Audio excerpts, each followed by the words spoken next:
Então vamos à palavra de hoje. Abra sua Bíblia em Colossenses capítulo 2. Nós estamos naquela série de pregação de carta de Paulo aos Colossenses. Colossenses capítulo 2, nós vamos ler o verso 20 a 23. Vou repetir. Colossenses capítulo 2, versos 20 a 23, que diz assim: se morrestes com Cristo para os rudimentos do mundo, por que, como se vivesseis no mundo, vos sujeitais às ordenanças?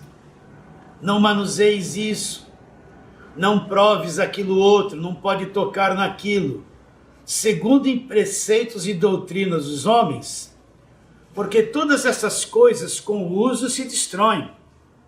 Tais coisas, com efeito, têm aparência de sabedoria, como culto de si mesmo, e falsa humildade, olha o asceticismo, rigor ascético, todavia não tem valor algum contra a sensualidade.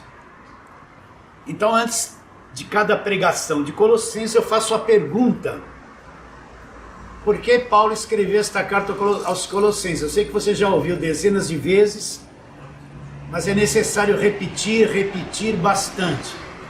Então, por que Paulo escreveu essa carta aos Colossenses? 4 falsas doutrinas entrou na igreja dos Colossenses: o asceticismo, gnosticismo, misticismo, e estava lá o pessoal da lei querendo levar as pessoas à prática da lei do judaísmo, que acabou na cruz. Então a igreja dos Colossenses tinha muito problema, estavam divididas na questão de ensino. Tinha um grupo que ia para lá, outro que ia para cá, outro que voltava para a lei. E Paulo escreve essa carta para trazê-los de volta à sobriedade. Agora vamos de novo explicar rapidamente cada falsa doutrina dessa. Olha, você tem que aprender isso e nunca mais esquecer. O que é o asceticismo? Asceticismo é toda doutrina que quer controlar a tua vida, impor um monte de coisas que você tem que fazer, preços que você tem que pagar, doutrinas que lhe custem alguma coisa, que lhe tragam sofrimento. O gnosticismo apresenta um Deus da barganha. Eu tenho falado isso sempre. O que é o Deus da barganha? É um Deus que quer que eu dê coisas para ele, é um Deus que está sempre cobrando alguma coisa de mim. Ele está sempre querendo o meu melhor. É um Deus que, quando eu me aproximo dele, ele vai dizer assim: o que você tem para mim hoje? O que você trouxe? Trouxe bastante coisa para mim? É um Deus que, para mim me relacionar com ele, tem um custo. Eu tenho que estar sempre dando alguma coisa para ele, sempre tem um preço a pagar. Sempre tem algo que me custe alguma coisa, eu tenho que dar. Deus está interessado muito nas coisas que eu tenho. E que ele quer que eu dê para ele, porque se eu não as der, o relacionamento dele comigo vai ser uma coisa deficiente. Então, quando vem alguém e dando uma grande oferta, Deus vai ficar contente, ele está dando tudo que ele tem. Mas se vem alguém na igreja que não pode dar nada, o relacionamento dele com Deus vai estar estragado. Deus não vai gostar muito, por quê? Porque ele não tem muita coisa para dar. Vocês estão entendendo o Deus da barganha? O que a gente vê no evangelho de hoje? A gente vê um Deus da barganha, um Deus que quer que eu sacrifico. Tudo tem um custo. Daí que vem essa frase, que é bonita, mas é falsa. Deus quer que eu dê o melhor para ele. O meu melhor é dar todo o meu dinheiro, minha casa, meu carro, para a obra de Deus. Vocês entendem isso? Então está cheio dessa pregação.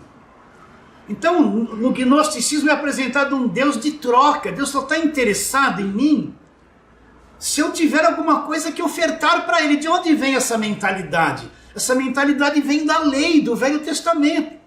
No Velho Testamento que ninguém podia se aproximar de Deus se não tivesse lá o cordeiro do sacrifício, se não tivesse a oferta de um tipo, o cordeiro de outro, entende? Na Velha Aliança ninguém tinha acesso direto a Deus, tinha um intermediário, que era o sacerdote.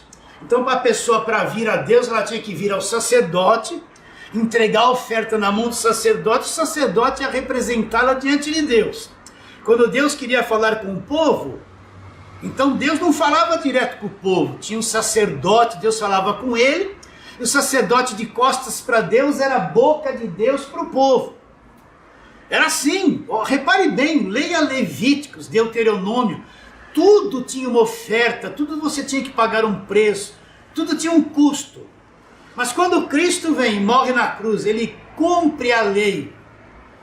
O fim de todo aquele ritual judaico acabou na morte de Cristo na cruz. E Deus estabelece no sangue de Cristo uma nova aliança, manifesta-se a graça de Deus. A partir de então, o relacionamento de Deus com as pessoas não é mais baseado na ótica da lei do Velho Testamento, é um relacionamento baseado na graça de Deus.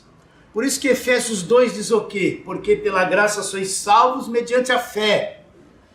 Esta fé não vem de você, não foi você que produziu. Isso não vem de vós, é um dom de Deus, é uma dádiva. Não vem de obras, não existe uma obra que você possa fazer que lhe dê condições de ser salvo. Não vem de obras para que ninguém se glorie. Aí você vai ler Romanos 8,32. Aquele que não poupou seu próprio filho, antes por todos nós o entregou, como não nos dará de graça com o Filho todas as coisas? Então, na nova aliança, o relacionamento de Deus com o homem é através de Cristo, e Cristo já derramou abundante graça sobre nós. Tudo da parte de Deus para o homem é dado de graça. Deus não cobra nada de ninguém, não tem custo. O meu relacionamento com Deus não é avaliado se eu dei muito ou se eu dei pouco.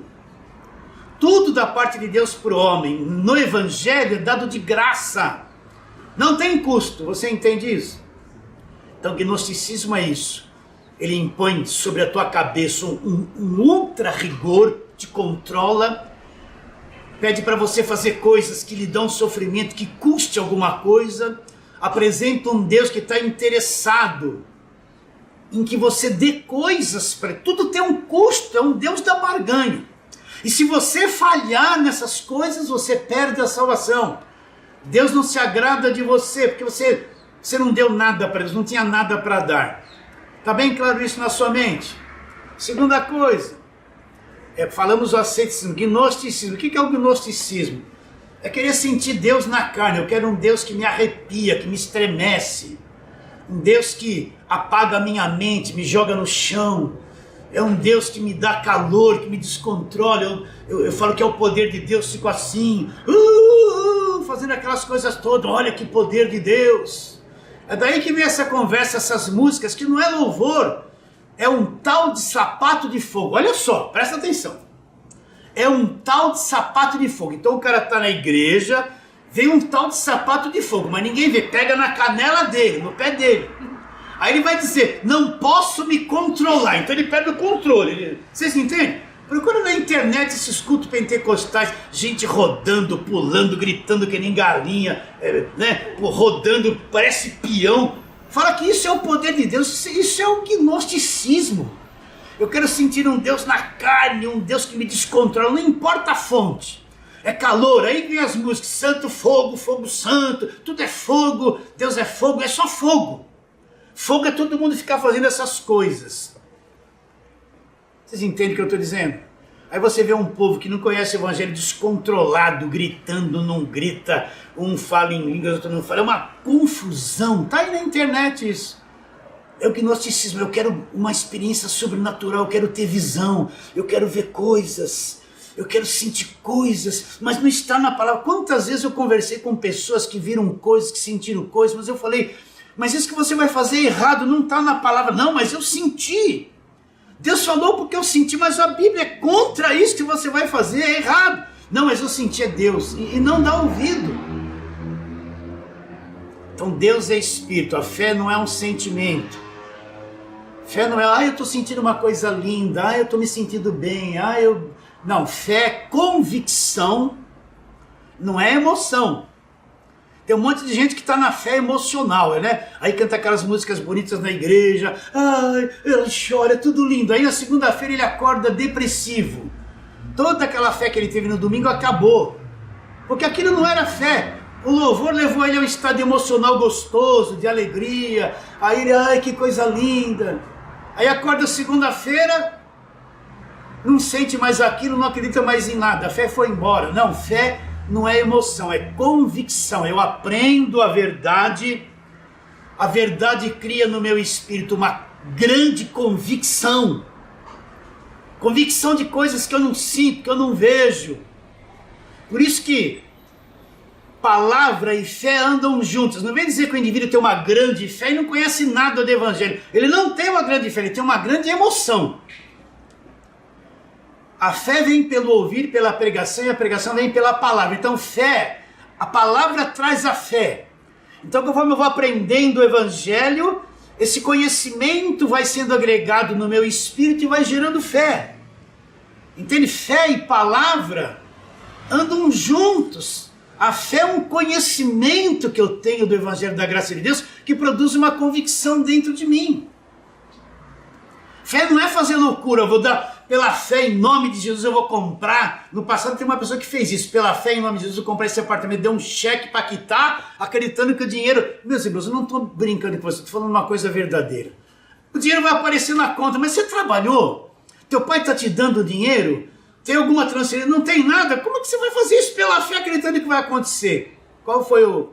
Olha que loucura. Qual foi o resultado? Que passou vergonha, né? Pela fé, né? A gente vê assim os carros. Propriedade foi Deus que me deu. Pela fé, não, eu vou comprar pela fé. Nós tínhamos aqui na igreja o Soares, que trabalhava na BV Financeira. E ele era daquela área que recapturava o carro, punha no pátio para leiloar. Ele dizia assim, pastor, 70% dos carros que estão lá vêm com esses adesivos. É presente de Deus, foi Deus que me deu. Essas coisinhas que você vê, né? Vocês estão entendendo?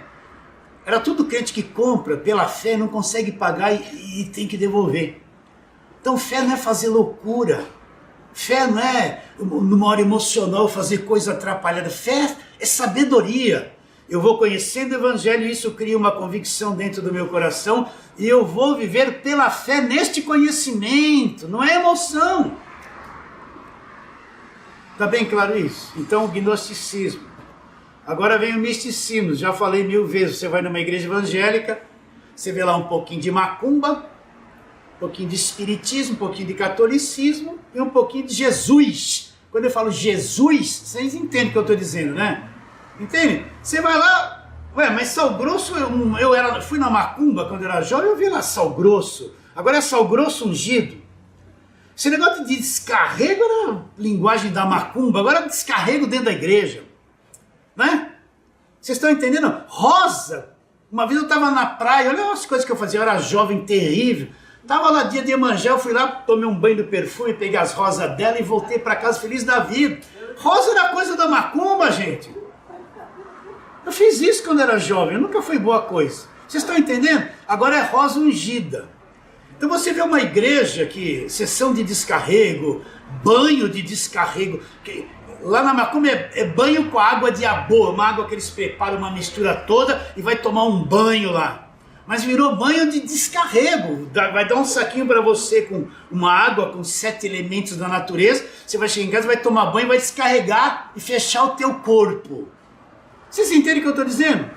Você vai numa igreja que é evangélica e tem lá esse misticismo, essa coisa louca que você está vendo que vem pela televisão. E por fim, né? Estava lá o pessoal da lei, querendo arrastar as pessoas para se circuncidar, guardar sábado, fazer festas do Velho Testamento, festas judaicas. Aquelas festas todas que o judeu fazia, é coisa tradicional do judaísmo, não tem nada a ver com a igreja. A igreja não precisa fazer festa de primícias, nenhuma das festas, porque aquilo é comemoração judaica. Paulo nunca levou ninguém a fazer festa judaica, não existe isso no evangelho. Mas se eu não souber dividir o que é evangelho e o que não é, aí você vê a igreja com aquela festa do judaísmo, praticando coisas que já acabou na cruz. O pessoal da lei estava lá também. E o que isso ocasionou na mente dos colossenses? O que a falsa doutrina faz na mente das pessoas? Primeira coisa, ela cria um véu E a segunda coisa, ela encobre o que foi feito na cruz. Esconde o que foi feito na cruz. Você pode ver que toda falsa doutrina, o centro é o nome da igreja, o centro é a campanha que vai fazer, o centro é o apóstolo, é o líder, mas nunca Jesus. Então a falsa doutrina, ela cria um véu na mente das pessoas, e as pessoas não conseguem acreditar que tudo foi feito na cruz, que tudo que precisava ser feito para o homem ser salvo, liberto, se tornar filho de Deus, resgatado, tudo Jesus já fez e nos deu gratuitamente. Eu não preciso fazer mais nada, porque eu não tinha poder de fazer 10% do que Jesus fez na cruz. Então agora que ele fez tudo por mim, quando eu creio nele, sou salvo por esta graça, gratuitamente. Os colossenses se desviaram do ensinamento de Paulo, deixaram esse véu entrar na mente deles, e Paulo escreve esta carta para mostrar que Cristo é Deus, que o que Cristo fez é gigantesco. Aí ele fala lá, Colossenses 1,13, vocês estão esquecendo que ele nos libertou do império das trevas? Você não precisa de libertação, você é salvo, já foi liberto do império das trevas, nos libertou do império das trevas, nos transportou para uma outra dimensão, o reino do Filho do seu amor. Neste reino nós temos a redenção, o fim do cativeiro. Colossenses, vocês esqueceram o que ele já fez na cruz, esqueceram que Jesus Cristo é Deus, e vai tratando com eles até chegar nesse ponto que nós vamos falar hoje. Vou ler de novo Colossenses 2, 20 a 23. Se morresses com Cristo para os rudimentos do mundo, por que, como se vivestes no mundo, vos sujeitais às ordenanças? Isso aqui está dentro da igreja. Não pode mexer naquilo, não pode provar essas coisas, não pode tocar naquilo outro, você só tem que andar de paletó e gravata, você não pode, a mulher não pode cortar o cabelo, não pode pôr calça, olha, você não pode fazer isso, não pode, olha, você tem que fazer isso, tem que fazer aquilo, tem, uma lista assim, uma lista de que você tem que fazer, e uma lista que você não pode fazer. E aqui não pode, geralmente é maior. Aí você é avaliado por aquilo que mais você fez. Se você fez mais do que podia fazer, eu estou salvo, glória a Deus. Se você fez mais do que não podia fazer, está condenado e já está no inferno. É isso que Paulo está dizendo. As doutrinas dos homens, olha o que ele continua dizendo, olha lá. Versículo 22, segundo preceitos e doutrinas de homens, esse monte de proibições, o que pode e o que não pode, Paulo está dizendo que é doutrina de homens, doutrina produzida pela mente religiosa, não é? Doutrina de homens. Aí ele diz, todas essas coisas com o uso se destroem, tais coisas com efeito têm aparência de sabedoria, lá, culto de si mesmo, falsa humildade, olha o rigor ascético, né? Aí você vê uma pessoa dentro de uma igreja de lei, ela tem que estar lá segunda, terça, quarta, quinta e sexta, tem que estar em todo culto de oração. Eles criam tanta coisa para a pessoa fazer, que a pessoa tem que ficar enfiada na igreja todo dia, né? E põe, olha, aqui a ordem, a roupa é assim, você tem que fazer isso, você tem que fazer aquilo. Eles se tornam escravizados dentro de uma própria igreja de tanta doutrina e imposição de asceticismo que é posto na cabeça deles. Não tem valor algum, Paulo disse isso. Primeira coisa, é doutrina de homens. Não tem valor algum contra a sensualidade, contra aquilo que se manifesta na carne. A pessoa pode usar paletó e gravatas, a irmã nunca cortar o cabelo. Quando chega na carne, as mesmas paixões estão na carne dela. Vocês estão entendendo? Mas pode andar de paletó e gravata, né? Para mim, quem anda de paletó e gravata ainda está debaixo de lei. Paletó e gravata, olha, está escrito que eu tenho que andar de paletó e gravata, que todo pastor só pode andar de paletó e gravata. Não? Olha os nossos pais da década, que nasceram da década de 20. Veja as fotos de quem vivia aqui em São Paulo na década de 20. Todo mundo andava de paletó e gravata, chapeuzinho, tem até um chapeleiro, não é verdade? Porque isso era trazido dos Estados Unidos para cá. Mas a nossa cultura mudou. Não tem mais uma roupa padrão de igreja. Moda evangélica. Roupa, vocês estão entendendo? Você vê na internet? Moda evangélica. Então aparece uma mulher com Quem diz que aquilo é moda evangélica? Evangélica tem moda. Ótica evangélica, a ótica é convertida, os óculos são convertidos, e tudo virou evangélico, gente. Vocês estão entendendo o que eu estou dizendo ou não? Então Paulo ele fala uma coisa interessante, que para mim entender isso, eu tenho que primeiro ver o verso 20 que eu vou ler de novo, olha lá. Se morresses com Cristo para os rudimentos do mundo, para aí. É isso que o Evangelho nos ensina, que nós já morremos com Cristo. Vamos lá para Romanos capítulo 6, vamos lá, Romanos 6. Vou te falar uma coisa misteriosa, simples e ao mesmo tempo difícil. No capítulo número 6 de Romanos, vamos ler do verso 1 em diante. Romanos 6, verso 1. Que diremos, pois? Paulo está fazendo uma pergunta. Permaneceremos no pecado para que a graça seja abundante? De modo nenhum. Como viveremos ainda no pecado nós o que para ele morremos? Espera aí, pastor, então quer dizer que eu morri para essa coisa chamada pecado? Não está escrito aqui? Nós morremos para o pecado. Agora, Paulo vai explicar o que ele está dizendo. Ou porventura vocês ignoram, vocês estão debaixo de uma ignorância ainda.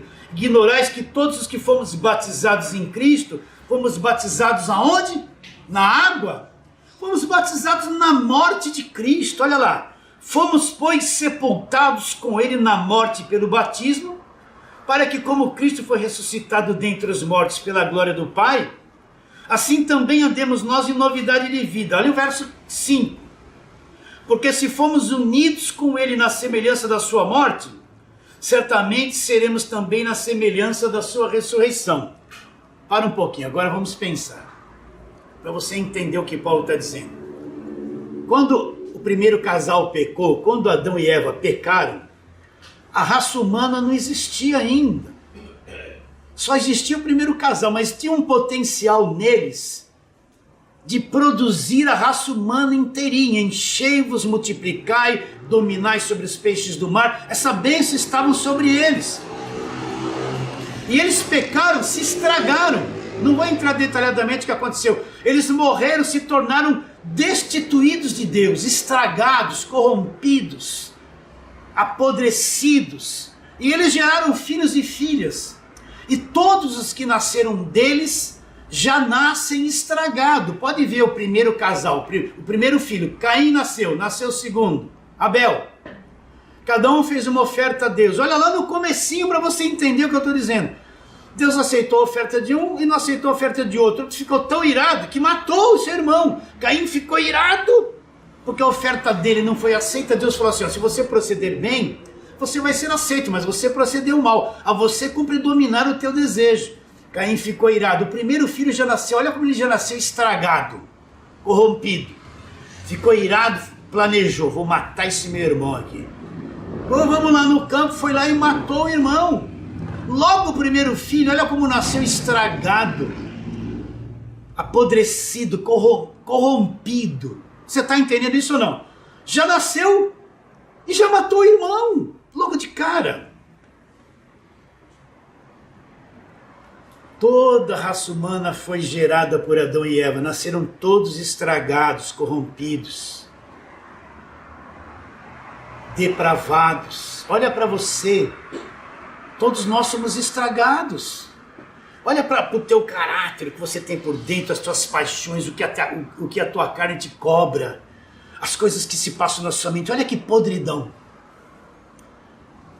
Então, toda a raça humana estava incluída naquele primeiro casal. Dele viria a tal da raça humana. A raça humana não existia, mas naquele casal tinha o potencial de gerar a raça humana inteira. Agora eu vim nascer milhares e milhares de anos depois. Eu não tive a oportunidade de estar diante do fruto e decidir não comer. E eu nasci condenado porque Adão que fez isso, não foi eu. E eu vim dele e nasci condenado por causa dele, eu não tive culpa. Você teve culpa? Não. Mas como ele produziu a raça humana inteira, eu que nasci milhares de anos depois, nasci estragado. Porque eu estava incluído nele.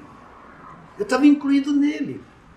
Ele estragou a raça humana inteira. Por isso que Todos são pecadores e nascem estragados, todos. Agora o que Deus vai fazer? Deus vai condenar o pecado que entrou por Adão. Mas ele não vai saindo condenando um por um do ser humano. Então o próprio Deus vai se transformar num homem. Jesus Cristo é Deus em forma de homem.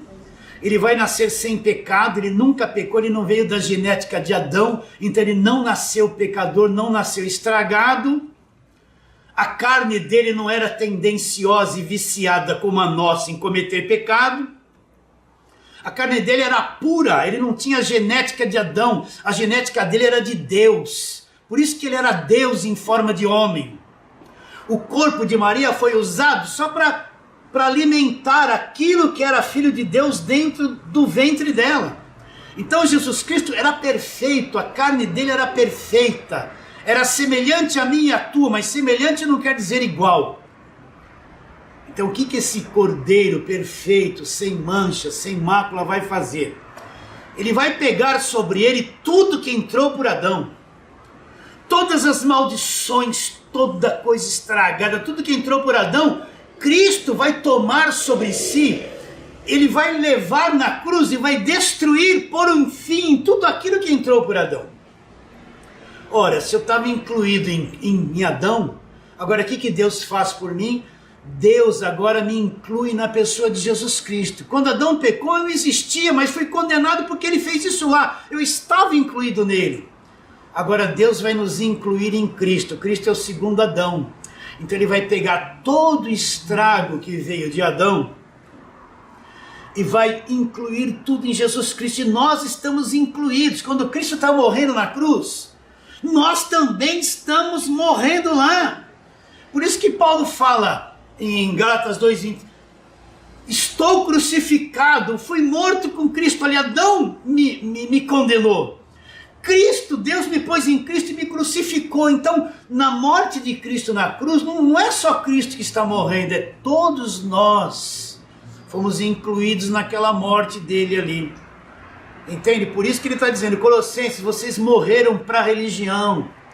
Vocês morreram para o mundo. Na ótica de Deus, nós que somos salvos, nós já morremos com Cristo na cruz, a coisa já está feita, nós já morremos para a religião, já morremos para a lei, já morremos para o judaísmo, já morremos para o Velho Testamento, tudo aquilo se passou. Está difícil de entender isso? Então Paulo está dizendo, Colossenses, vocês foram incluídos na morte de Cristo. Como vocês vão voltar para a religião? Não pode isso, não pode aquilo, não pode essa coisa, esse falso evangelho. Sinto em dizer, eu gostaria de não dizer isso. Esse falso evangelho que está aí, que não é evangelho. Que escraviza as pessoas, que virou um evangelho político. As maiores lideranças do Brasil estão envolvidas com a política até o pescoço. Não é mais igreja, virou política. Não falam da cruz, olha o que eles pregam. Não falam isso que eu estou te falando. Não fala da graça de Deus. É Velho Testamento, campanha, passos da vitória, como vencer isso, como vencer aquilo. É sempre a mesma ladainha. Não prega o evangelho. Vocês entendem isso ou não? Estava ouvindo ontem, eu não ouço rádio, não ouço mais nada evangélico. Para mim não dá. Aí a minha esposa, que ouve ainda, bati o dedo no carro lá para ouvir lá a Transamérica, né, falar sobre o esporte. Aí estava lá começando um programa aqui de uma rádio grande de São Paulo e estava lá o pregador, o programa dele de 2 horas. Eu falei, opa, faz tempo que eu não ouço, vamos ver a pregação. O rei fulano de tal, pronto. Aí eu ouvi porque o rei fez isso, o rei desobedeceu aquilo. No final da pregação jogou um peso na cabeça das pessoas, o culto estranho. Eu falei, bom, agora vem a fase das perguntas. Vamos ver o que as pessoas vão ligar e perguntar, porque na segunda fase do programa, a pessoa liga e ele pergunta uma coisa e ele responde. Vamos ver se alguém vai perguntar do Evangelho. Vamos lá, primeira pergunta, Velho Testamento. Segunda pergunta, Velho Testamento. Ninguém pergunta o que é Evangelho, o que aconteceu na cruz, o que é redenção, por que não há mais condenação? As perguntas é toda coisa enfiada no Velho Testamento. 2 horas de programação para mim não dá, não falou nada do Evangelho da graça de Deus. Meus irmãos, nós morremos com Cristo na cruz, quer você entenda, quer não. O que nós vemos em Romanos? Olha lá, Romanos 6, olha de novo. Que diremos, pois, vamos permanecer no pecado para que a graça seja abundante? Como eu vou viver no pecado? O que é o pecado quando Paulo fala aqui? Tudo que entrou por Adão. Como eu vou viver no pecado? Se eu morri para ele, nós morremos para esse sistema condenatório todo. Foi Deus que nos matou na pessoa de Jesus Cristo, que nos julgou e nos condenou e liquidou com cada um de nós lá. Por isso que quem está em Cristo é uma nova criatura. As coisas eles se passaram, tudo se fez novo.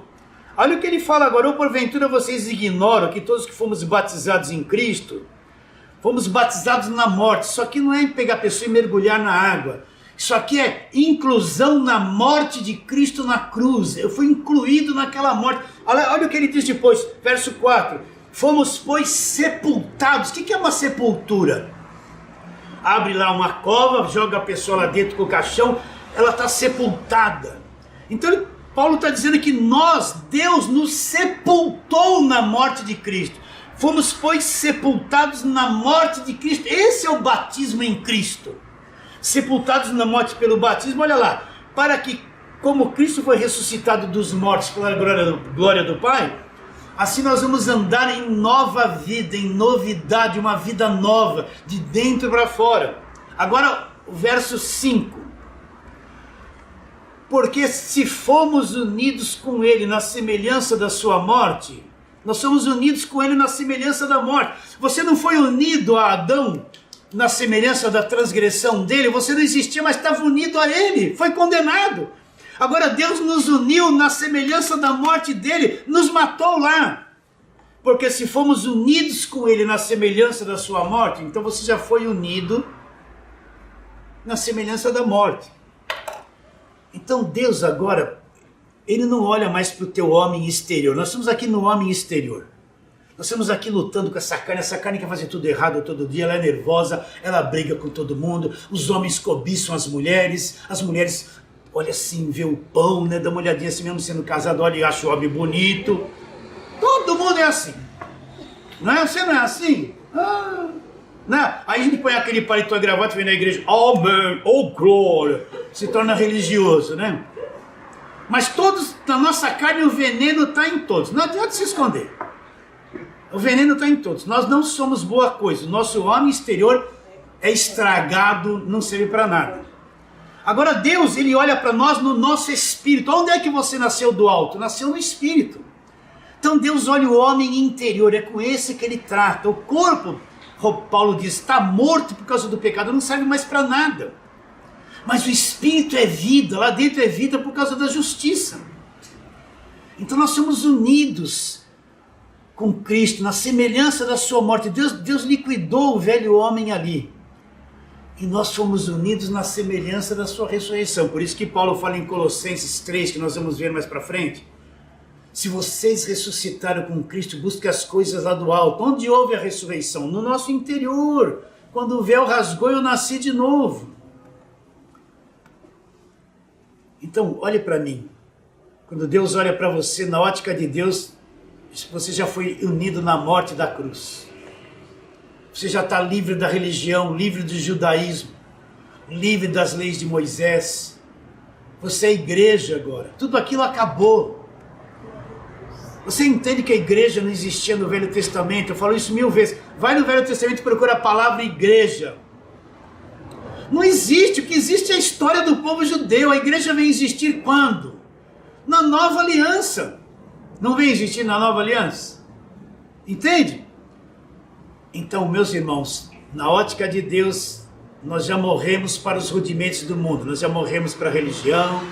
Estamos vivendo nessa carne, aqui estamos. E ela é problemática. E ela traz conflito com esse mundo social e muito conflito. Mas nós já morremos. Principalmente para a religião.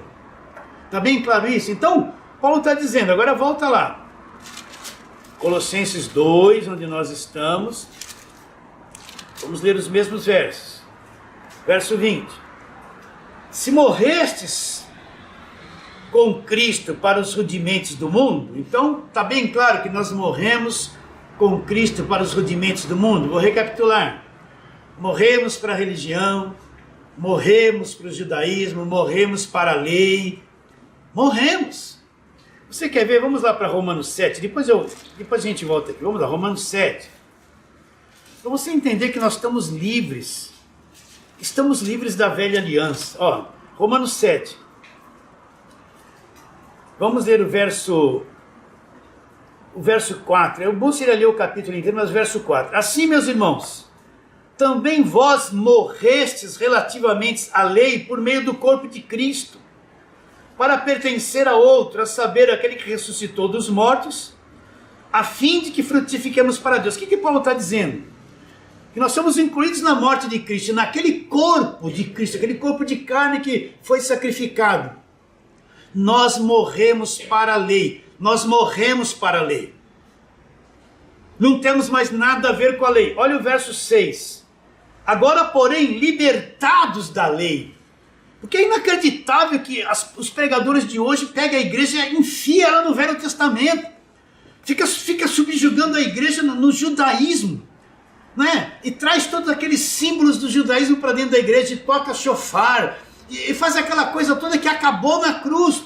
Olha, agora porém libertados da lei, verso 6, estamos mortos para aqueles que estávamos sujeitos, de modo que servimos a Deus lá em novidade de espírito. Olha o homem interior, e não na caducidade da letra. O que é a caducidade da letra? É a letra da lei. Está claro isso? Entende isso, meus irmãos? Agora vamos lá para Mateus capítulo 7. Eu vou pegar um texto aqui que vai ser muito útil. Mateus 7, 13 e 14.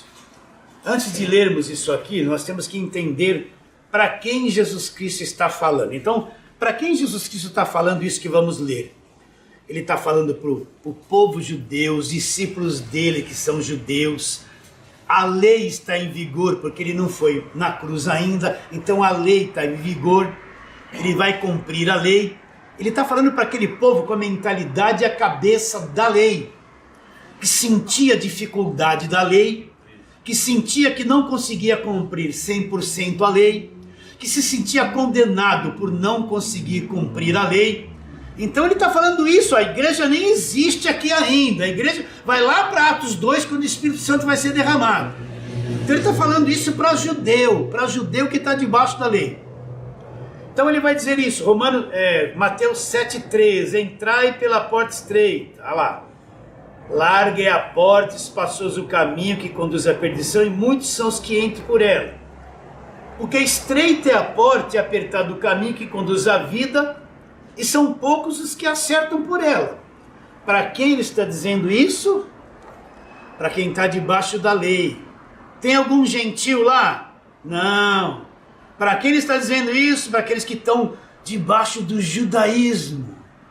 Então agora ele vai apresentar uma porta estreita, que não tem nada a ver. O que é porta estreita no meio evangélico hoje? É proibição. Não pode assistir televisão, não pode gostar de futebol, não pode pôr essa roupa, não pode fazer aquilo. Se a mulher passou uma unha, uma coisa lá, é o sangue do capeta na unha da mulher. Mulher não pode cortar cabelo, o homem só pode andar de paletó e gravata. Tem que viver um ermitão enfiado dentro de uma religiosidade dentro da igreja, não é? Porta estreita é isso, é um monte de proibições. Não pode isso, não pode aquilo, não pode. Aí você vê quem vive em lugar assim, vive atormentado, só vê diabo, não tem paz. Se você chegar para eles e perguntar a respeito de salvação, eles não se sentem salvos, não tem nem convicção que são salvos. Por quê? Porque é tanta coisa, tanta proibição, tanta lei, tanto jugo, tanta obrigação que tem que fazer, que eles mesmos não conseguem cumprir. Isso cria o que na mente deles? Cria uma condenação, um véu enorme. O que é essa porta estreita que vocês acham? Vocês acham que essa porta estreita? Quem disse que era a porta? Vamos trabalhar nisso. Quem disse que era a porta? Eu sou o quê?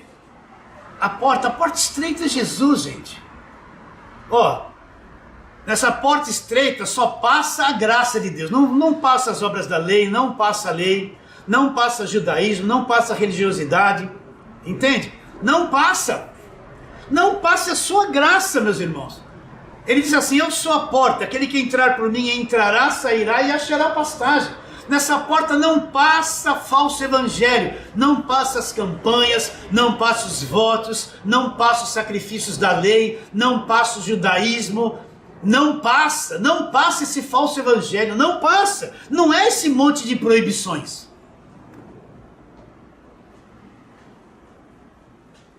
Ah, porque se pôr essa roupa vai perder a salvação. A igreja não proíbe a igreja da porta larga. Porque a igreja da porta estreita, você entra lá dentro, tá todo mundo de paletó e gravata, mulher separada para um lado, homem para o outro, né? Tudo, oh glória, aquela coisa assim, ó, um monte de gente escravizada dentro do pode e não pode. A porta estreita é Jesus.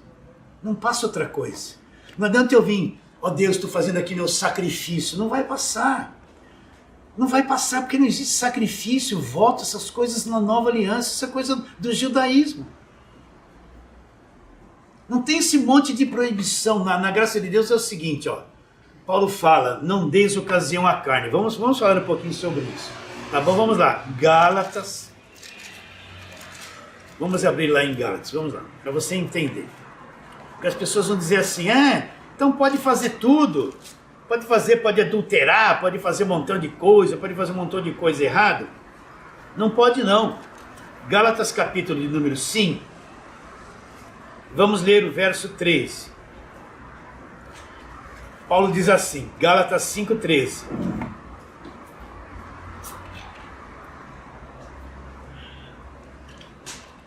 Quando ele diz, porque vós, irmãos, fostes chamados à liberdade. O que Paulo está dizendo? O que aconteceu com os Gálatas? Eles estavam voltando para a lei. E Paulo dizia para eles, olha, a lei é escravidão, vocês foram chamados para a liberdade. Não estão mais debaixo do jugo da lei. Então ele diz, porque vós, irmãos, fostes chamados à liberdade. Porém não useis da liberdade para dar ocasião à carne. Antes, sede servos uns dos outros. O que Paulo está dizendo? Meus irmãos, o Evangelho nos libertou da religião, nos libertou das proibições, nos libertou do pode e não pode. Você está preso num corpo de carne. Se você soltar a tua carne, você vai fazer tudo aquilo que é errado. Então compete a cada um de nós, que não estamos debaixo de lei. Essa é a nossa grande batalha, é fazer morrer a natureza terrena. A cada dia, e negando a carne, negando o que a carne quer fazer de errado.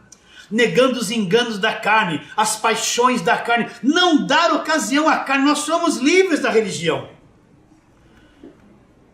Mas na carne está as obras, o adultério, lascívia, a prostituição. Na carne está a ira, as discórdias, as dissensões e facções, a glutonaria, as bebedices. Na carne está tudo isso. Então, o Evangelho nos libertou de tudo, mas eu estou preso num corpo de carne. Não é mais uma regra que a igreja pôs, que eu sou obrigado a fazer, que eu sou obrigado a me submeter. Eu que tenho que crescer e avaliar o que eu posso fazer. Até onde eu vou usar da liberdade que Deus me deu e permitir certas coisas na minha vida. Deus me fez livre de todas as coisas, na graça de Deus. Agora eu voluntariamente vou anular, eu vou questionar a minha liberdade, eu vou dizer, Deus, o Senhor me fez livre de tudo, o Senhor não está com uma listinha de pode e não pode, mas porque eu entendo o perigo da minha carne, eu vou me submeter ao Senhor voluntariamente, eu quero estar debaixo do teu controle, não fazer nada que a carne queira que eu faça, mas não imposição em regras de homens, não pode, não pode, não pode, vocês estão entendendo? Vamos supor que você vai visitar um parente, vai, tem que visitar, o parente, ele bebe cerveja. Aí você senta lá na mesa e ele põe lá um chopp desse tamanho para beber. Qual o problema? Ele é meu parente, eu não vou lá na casa dele porque ele bebe cerveja? Lá eu tenho que ir lá. Não é verdade? Agora eu vou pegar aquilo que ele e tomar tudo, que nem ele, não vou. Eu vou restringir a minha carne. Eu não vou dar liberdade para a minha carne, eu tenho que ir matando essas coisas. Por quê? Aí Gálatas mesmo ele fala, olha lá.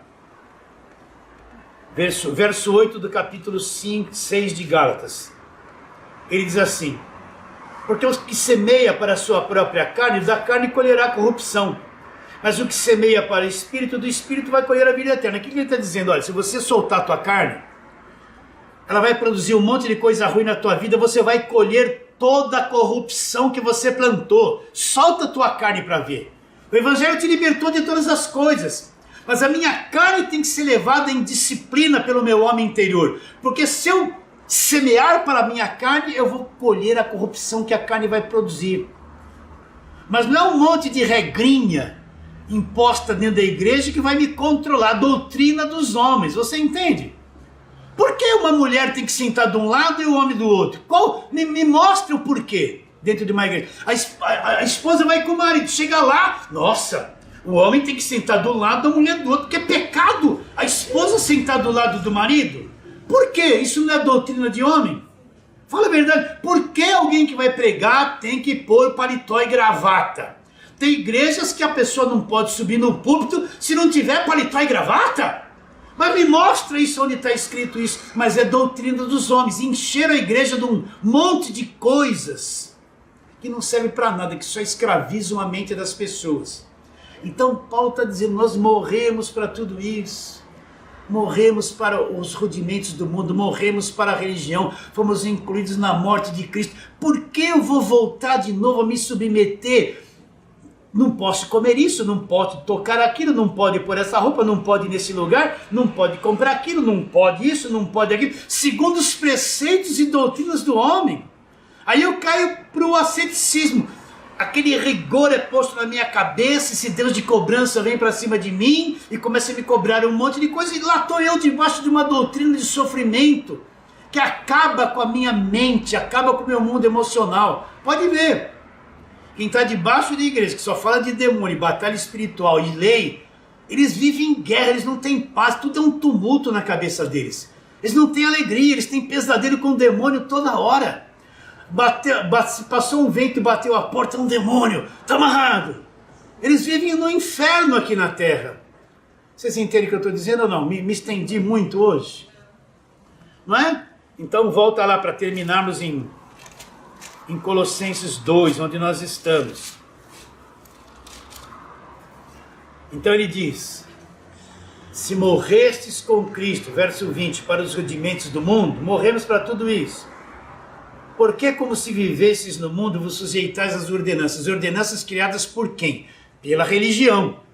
Olha lá, não manuseis isso, não come aquilo, não prove isso, não pode tocar nessas coisas, tudo é pecado. Sabe, um monte de proibições e regras.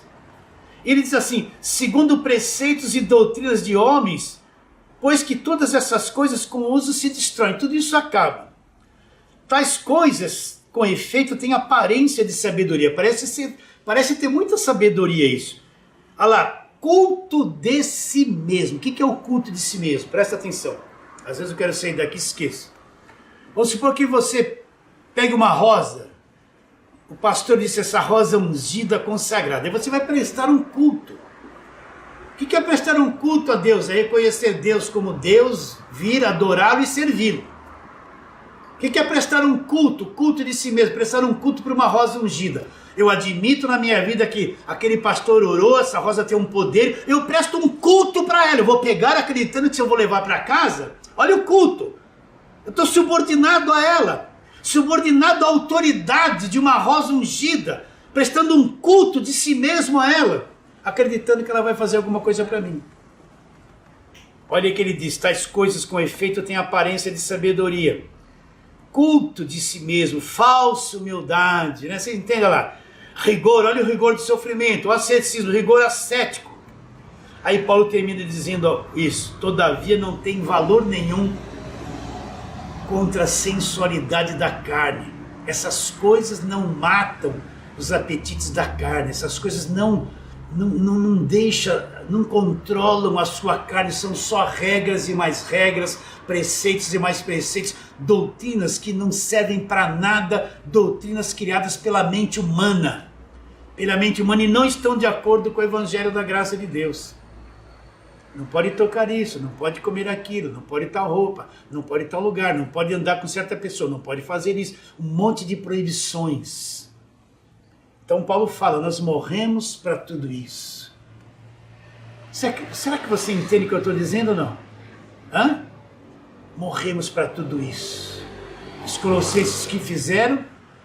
Esqueceram aquilo que Paulo havia ensinado para eles, descentralizaram o Cristo da vida deles, e se voltaram para falsas doutrinas, e na mente deles foi criado o véu da religião. Então Paulo escreve esta carta para trazê-los de volta. Olha, Jesus Cristo é Deus, vocês estão escravizados em falsas doutrinas, venham de novo para a graça de Deus. Recebe essa palavra de hoje. Você, ouvinte querido da internet, recebe essa palavra de hoje. Acredito que essa palavra, esse arroz com feijão, esse leitinho, porque eu sou pregador de arroz com feijão e de leitinho, não sou grande coisa. Isso vai chegar até você, vai te libertar. Conhecereis a verdade, e a verdade conhecida vos libertará. Vamos ficando por aqui, eu me despeço de todos vocês, declarando isso. A tua vida vale mais que o mundo inteiro.